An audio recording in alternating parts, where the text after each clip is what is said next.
نحمده ونستعينه ونستهديه ونستغفره ونتوب إليه ونعوذ بالله من شرور أنفسنا وسيئات أعمالنا من يهده الله فلا مضل له ومن يضلل فلا هادي له أشهد أن لا إله إلا الله وحده لا شريك له وأشهد أن محمدا عبده ورسوله لا نبي بعده يا أيها الذين آمنوا اتقوا الله حق تقاته ولا تموتن إلا وأنتم مسلمون يا أيها الناس اتقوا ربكم الذي خلقكم من نفس واحدة وخلق منها زوجها وبث منهما رجالا كثيرا ونساء واتقوا الله الذي تساءلون به والأرحام إن الله كان عليكم رقيبا يا أيها الذين آمنوا اتقوا الله وقولوا قولا سديدا يصلح لكم أعمالكم ويغفر لكم ذنوبكم ومن يطع الله ورسوله فقد فاز فوزا عظيما أما بعد فإن أصدق الحديث كتاب الله وخير الهدى هدى محمد صلى الله عليه وسلم وشر الأمور محدثاتها وكل محدثة بدعة وكل بدعة ضلالة. Ma'asyiral muslimin, ma'asyiral muslimat, al-mustami'in wal mustami'at wal musyahidin wal musyahidat, para pendengar Radio Rabbani 91,1 FM ataupun yang menyaksikan melalui media live streaming dimanapun berada. Alhamdulillah pada pagi ini Allah izinkan kita bertemu sesaat saling berbagi, insyaallah ta'ala.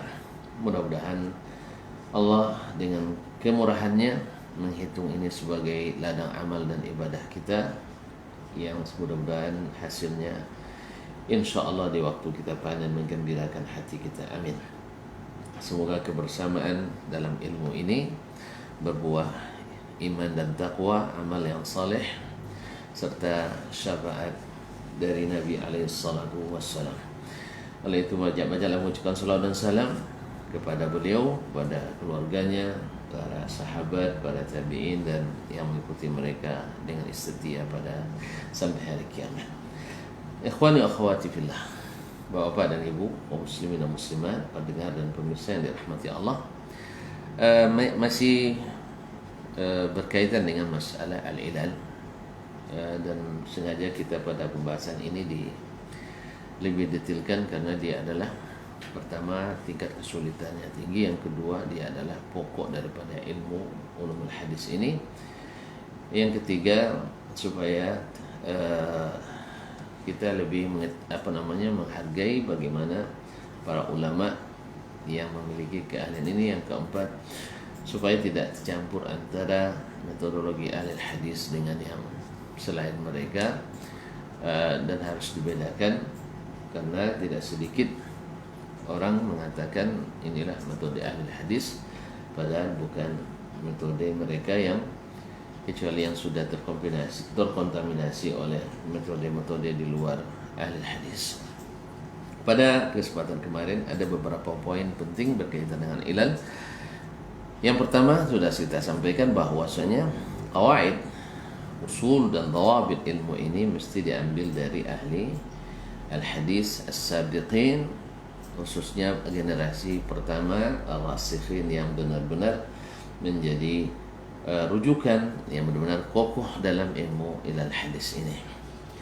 Yang kedua, bahwasanya mustalah al-ikhtilaf wal mukhalafah, ikhtilaf dan mukhalafah atau khilaf di kalangan ulama hadis itu a'ammu indal muhaddithin minhu inda ghairihim. Bahwa ikhtilaf di sini lebih bersifat umum. Apa saja ikhtilaf yang berpengaruh pada sanad dan matan, maka mereka menganggapnya sebagai mukhalafah dan khilaf. Mukhalafah dan khilaf. Artinya pada umumnya ikhtilaf di sini mengharuskan tarjih. Pada umumnya mengharuskan tarjih. Kalau tidak mungkin tarjih, baru di situ masuk kepada al-jama' atau dikompromikan. Berbeda dengan ikhtilaf di kalangan selain ahli hadis, mereka ikhtilaf itu pada asalnya al-jam'u ma amkan ahab. menjamak itu selama mungkin masih diutamakan, tapi di kalangan ahlul ilal hadis tidak. Pada umumnya mereka, kalau siapapun yang memperhatikan kaifa yata'amalun, bagaimana mereka berinteraksi dengan ilalul hadis, dengan mukhalafat, ikhtilafur riwayat, maka yang pertama dilakukan oleh para ulama hadis di sejak dahulu itu adalah mentarjih dulu. Dan kalau tidak mungkin diterjih, baru dikompromikan atau dijamak, seperti yang disebutkan oleh para ulama dengan dengan syarat-syarat yang ditentukan. Maka meriwayatkan hadis mursal secara mausul atau hadis munqati' diriwayatkan secara muttasil, atau hadis mauquf diriwayatkan marfu', atau marfu' diriwayatkan mauquf, ini dianggap mukhalafah. Bahkan ziyadatu fil matan, menambah lafaz dalam matan juga dianggap mukhalafah. Nah, seperti yang disebutkan oleh sebahagian besar ulama hadis yang terdahulu yang berbicara tentang ilalul hadis. Maka kita dapatkan mereka mengatakan masalah khalafahu fulan, dia khalafahu fulan, riwayatnya bertentangan dengan riwayat si fulan. Thumma yazkuruna riwayatan min arsal, kemudian mereka menyebutkan riwayat yang mursal, atau riwayat yang meriwayatkan mursal, atau meriwayatkan awqaf, atau meriwayatkan mauquf, aw lam yazkur ma dzakara ghairu, atau tidak disebutkannya apa yang disebutkan oleh yang selainnya. Wa hakadha mimma tawaratara fihi fi kutubihim, beginilah yang umumnya dan hampir mutawatir atau mutawatir dalam kitab-kitab ulama ilalul hadis. Misalnya qala Ahmad wa dzukira hadits Nafi' an Ibnu Umar, disampaikan kepadanya hadis Nafi' dari Ibnu Umar, man ba'a 'abdan wa lahu malun fa baluhu lil ba'i. Faqala, lalu dia katakan khalafahu Salim. Khalafahu Salim, artinya Nafi' berbeda riwayatnya daripada Salim. Hakadha rawahu Az-Zuhri an Salim an Ibnu Umar an Nabi sallallahu alaihi wasallam. Seperti inilah diriwayatkan oleh Az-Zuhri dari Salim bin Abdullah bin Umar dari Ibnu Umar. Berarti riwayat Nafi' dengan Ibnu Umar berbeda. Wa qala Ibnu al-Madini, berkata Imam Ibnu al-Madini, Ali bin Abdullah bin al-Madini, syekhnya Imam Al-Bukhari, fi haditsin rawahu Hammad bin Salama an Asim an Abi Salih an Abi Hurairah. Hadis ini diriwayatkan oleh Hammad ibn Salamah dari Asim an-Nabi an Abi Salih, dari Abu Salih Zakwan Saman Ziyad al-Madani, an Abi Hurairah, dari Abu Hurairah radhiyallahu ta'ala anhu, wa khalafahu al-A'mash. Riwayat Hammad ibn Salamah bertentangan dengan riwayat al-A'mash. Farawahu an Abi Salamah, maka al-A'mash meriwayatkan hadis itu dari Abu Salamah dari Ka'ab ibn Malik. Wa qala al-Bukhari, Imam Al-Bukhari mengatakan rawa Muhammadun an-Nafi' an Ibnu Umar. Muhammad meriwayatkan dari Nafi' dari Ibnu Umar, marfu'un fi tayammum. Hadis yang marfu' dari Nabi sallallahu alaihi wasallam tentang hadis tayammum. Wa khalafahu Ayyub, tetapi riwayatnya berbeda dengan riwayat Ayyub wa Ubaidullah, yaitu Ubaidullah al-Umari, wan nas, dan masih banyak lagi yang lain. Faqalu, mereka mengatakan an-Nafi' an Ibnu Umar, dari Nafi' dari Ibnu Umar, fi'lahu, yaitu perbuatan. Berarti riwayat Muhammad dari Nafi' dari Ibnu Umar, Muhammad di sini wallahu alam mungkin Muhammad ibnu Abi Dhi'b wallahu alam, atau yang lainnya, riwayatnya marfu' dari Nafi' dari Ibnu Umar sampai ke Nabi sallallahu alaihi wasallam tentang tayammum. Tapi riwayat Ayyub ibn Abi Ayyub ibn Abi Tamimah as-Sakhtiyani wa Ubaidullah ibn Asim ibn Abdullah ibn Umar al-Umari wan nas, dan masih banyak yang lain, mereka mengatakan dari Nafi' dari Ibnu Umar fi'lahu, yaitu perbuatannya. Di ikhtilaf antara mauquf dengan marfu'. Wa qala Ibnu Ma'in qarawa Syu'bah aidan fil qat'i fi rubu' dinari fasa'idan, fi rubu' dinarin fasa'idan. hadis Az-Zuhri. Kemudian Syu'bah juga meriwayatkan dalam masalah memotong tangan pencuri bila sampai jumlahnya 1/4 dinar atau lebih. Hadis Az-Zuhri, lam yarwihi ghairuhu, tidak ada yang meriwayatkan itu selainnya. Waqad khalafahu ghairuhu, dan riwayatnya ini berbeda dengan riwayat selainnya. Walam yarfa'hu Abu Sufyan, Abu Sufyan tidak meriwayatkan dari Nabi sallallahu alaihi wasallam. Wa qala Ad-Darqutni, berkata Imam Ad-Darqutni, wa qad ittafaqa anhu rajulani thiqatan, riwayat ini sepakat diriwayatkan oleh dua orang rawi yang thiqah. Fa asnadahu an Umar, lalu diriwayatkan secara musnad dari Umar. Walaula anna Ats-Tsauri khalafahu, kalau seandainya bukan Ats-Tsauri meriwayatkan berbeda dengannya, farahu an Zaid al-Ammi falam yazkur fihi Umar, maka diriwayatkan dari Zaid al-Ammi, maka dia tidak menyebutkan dalam sanad tersebut Umar, berarti hadisnya mursal. Lakana al-qawlu qawlan man asnadan an Umar, ya, maka akan kita katakan perkataan yang benar adalah yang meriwayatkan dari Umar, artinya bersanad sampai dari Umar, artinya musnad, tidak mursal. Li'annahu zada, karena dia menambah, wa ziyadatu thiqati maqbulah, dan tambahan dari thiqah itu terima. Tapi karena Thawri yang mukhalafahnya, maka ini berat. Wa qala al-Khatib, berkata al-Khatib al-Baghdadi rahimahullah, wa khalafahu Ma'mar ibn Rashid, wa khalafahu Ma'mar ibn Rashid farawahu an al-Hakam an Ikrimah qawlah lam yazkur fihi an-nabiy sallallahu alaihi wasallam wala Abu Hurairah. Ini riwayatnya dari Ikrimah Maula bin Abbas, juga maktub, dan tidak disebutkan di situ Nabi dan juga tidak Abu Hurairah radhiyallahu taala anhu. Wa kullu kutubil ilal mali'atun bimithli hadhihi nusus. Maka kitab-kitab ilal penuh dengan nas-nas seperti ini, allati tadullu, yang menjadi bukti annal mukhalafata 'inda al-muhadditsin, bahwa mukhalafah dan ikhtilaf menurut ahli hadis a'ammu minha, lebih umum daripada khilaf dan ikhtilaf yang menurut para fuqaha dan usuliyin. Jadi ketika bicara tentang ikhtilaf ruwat baik dari sisi matan maupun sanad, maka para ulama hadis sedikit saja mukhalafah sudah dianggap dan bersifat lebih umum daripada yang dikatakan oleh para ulama yang lain.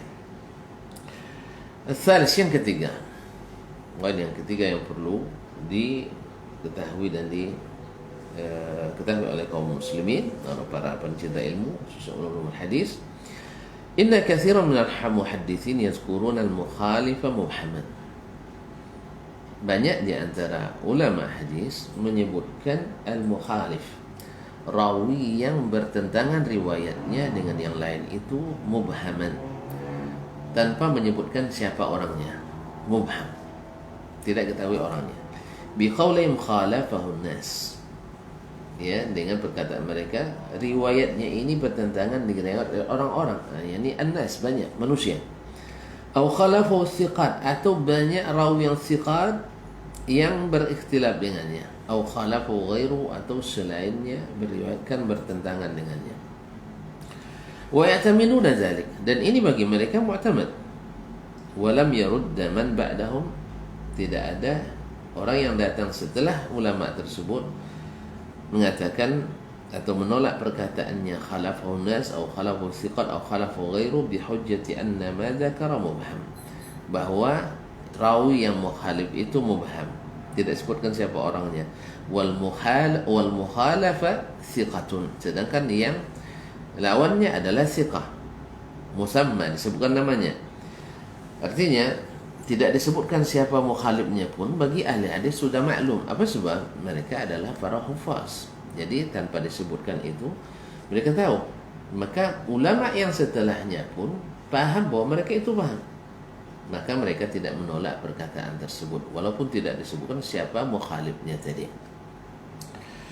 Fadalla hadha ala i'timadi ma dzakar illa idza thabata bil adillah. Maka ini menjadi bukti bahwa yang dia tunjukkan itu sudah mu'tamad kecuali sabit dengan dalil-dalil atau perkataan ulama terdahulu, ma yukhalifu qaul al-mu'il, yang berbeda dengan perkataan al-mu'illah, orang yang menyebutkan atau menyebutkan illah hadis tersebut.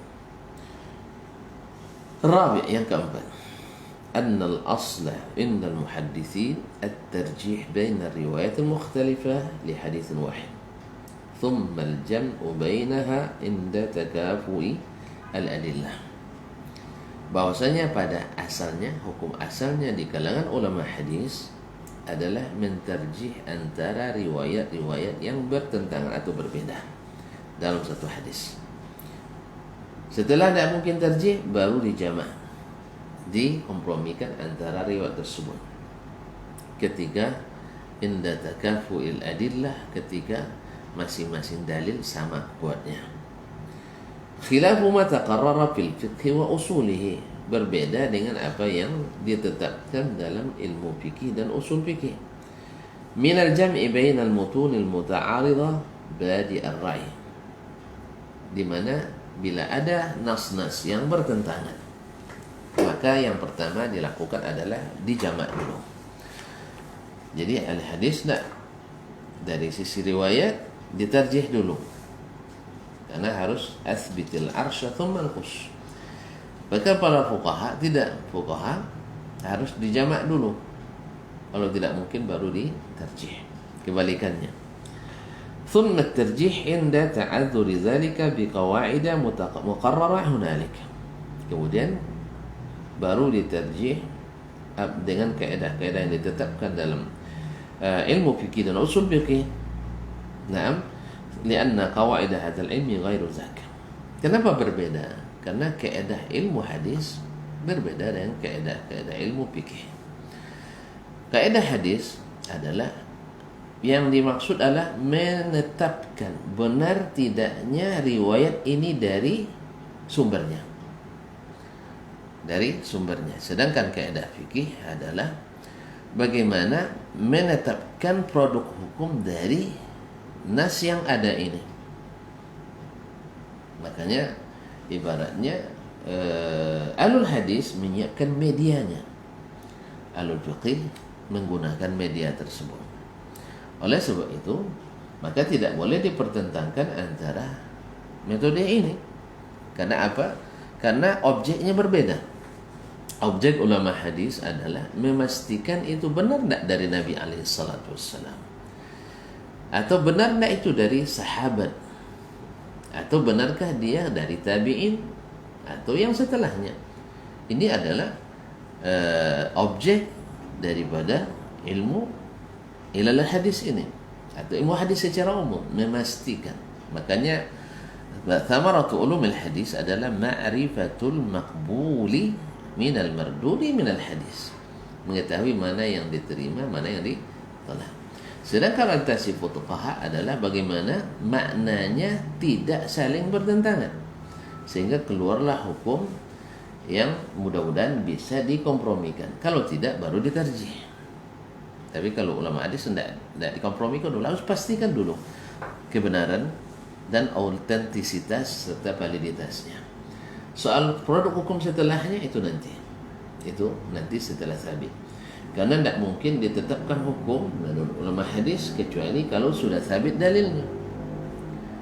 Dan mungkin disinilah kekurangan sebagian fuqaha, di mana mereka kadang tidak mengetahui keautentisitas hadis ini dan validitasnya, dan mereka dari situ sudah memproduk hukum, sehingga terjadilah kadang-kadang hukum yang tidak legal atau hukum yang ilegal karena dalilnya yang ilegal. Maka oleh sebab itu kaum muslimin dan muslimat dirahmatillah, disinilah lahirnya ikhtilaf panjang, atau di antara sebab ikhtilaf panjang di antara para ulama adalah karena sebagian memakai dalil yang tidak valid, yang tidak otentik, dan yang lainnya memakai dalil yang valid otentik. Nah, bila yang memakai dalil yang tidak valid ini, yang tidak otentik ini, bersitegang mempertahankannya, maka tidak akan terjadi penyelesaian secara hukum. Tapi andainya mereka mau mengembalikan seluruhnya setiap sesuatu ke ahlinya, maka disinilah terjadi tarjih di antara pendapat-pendapat tersebut. Maka sebenarnya kalau di sisi isbat dan nafi riwayat itu kembalinya ke ahli hadis. Tapi di sisi pendalaman makna dan produk hukum, maka ini kembalinya kepada para fuqaha.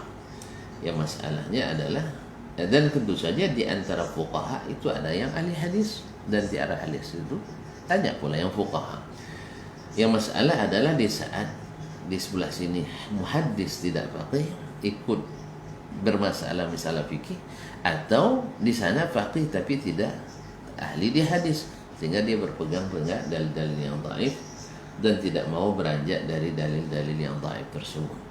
Nah, jalan tengahnya adalah untuk mengetahui otentisitas hadis dan validitasnya, kebenaran sahih tidaknya, itu kembali ke metode ahli hadis, bukan ke metode para fuqaha yang mereka lebih pada melihat dari sisi makna. Bila maknanya baik, mereka biasa menerima.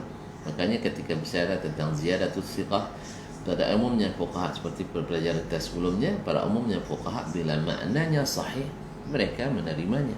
Tapi kalau ahli hadis tidak, bukan hanya dari sisi makna, yang penting itsbatul arsy summa naqsh, yaitu menetapkan medianya baru dilukis.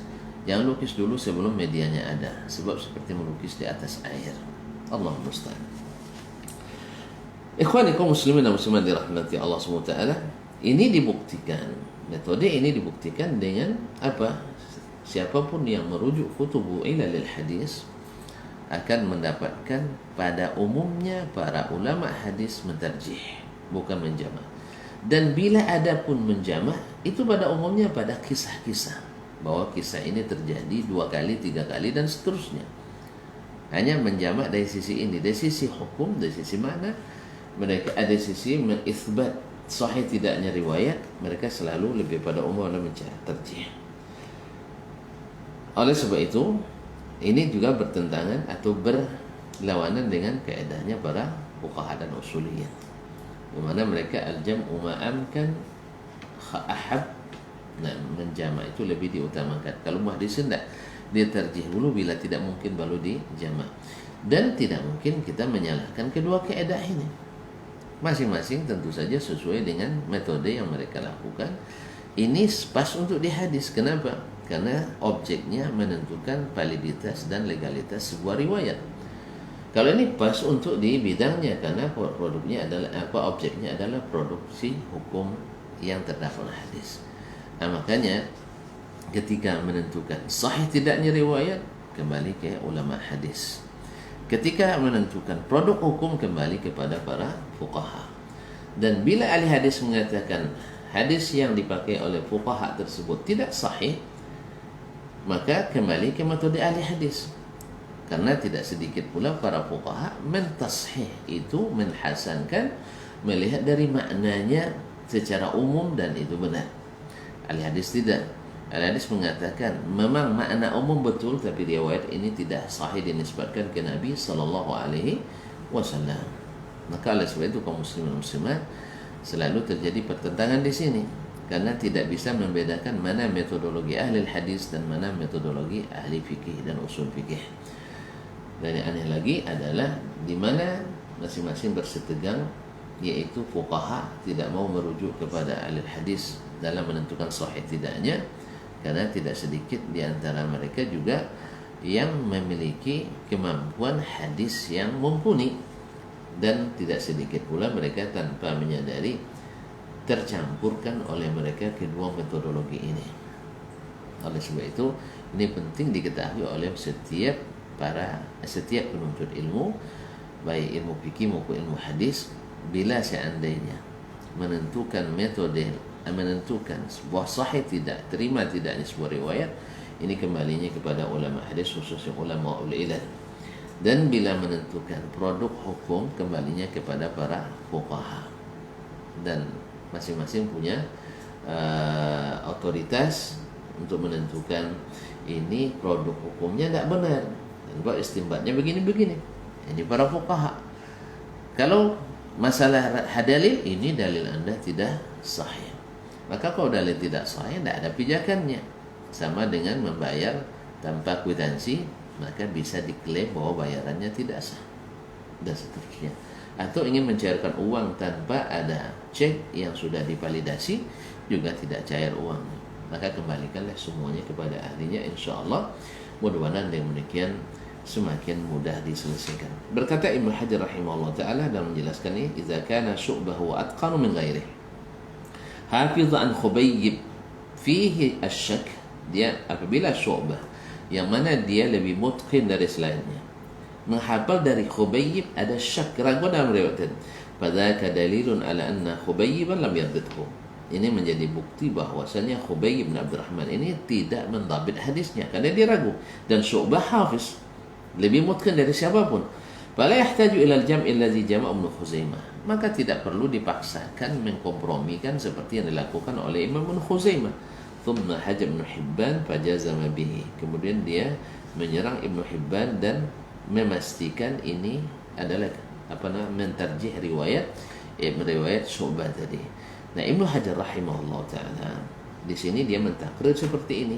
Manhajnya ahli hadis adalah mentarjih dulu sebelum menjamak. Tetapi kita dapatkan dalam beberapa tempat di kitabnya di Fathul Bari sering ada kalanya beliau kembali ke manhaj para fuqaha, yaitu menjamak dulu baru mentarjih. Wallahu taala alam, apakah itu perubahan ijtihad atau pengaruh metodologi para fuqaha dan sebagainya. Dan tentu saja masing-masing mereka adalah para a'immah yang harus kita ta'zim, harus kita hormati. Dan bagaimanapun yang namanya seorang ulama tentu saja bisa saja salah, dan kita menyalahkan bukan dengan kita siapa, tentu saja kembali kepada para ulama-ulama yang mereka sendiri juga mengatakan itu. Seperti Ibnu Hajar di sini, dia takrir masalah, tapi di suatu tempat mungkin karena sesuatu hal, mungkin karena kelalaian dan sebagainya, beliau melakukan atau tidak konsisten dengan syarat atau dengan takrir yang sudah dia tetapkan. Kaum muslimin dan muslimat, para pendengar, para pemirsa yang dirahmati Allah, karena waktu yang tidak mengizinkan, saya mohon diri karena ada urusan penting.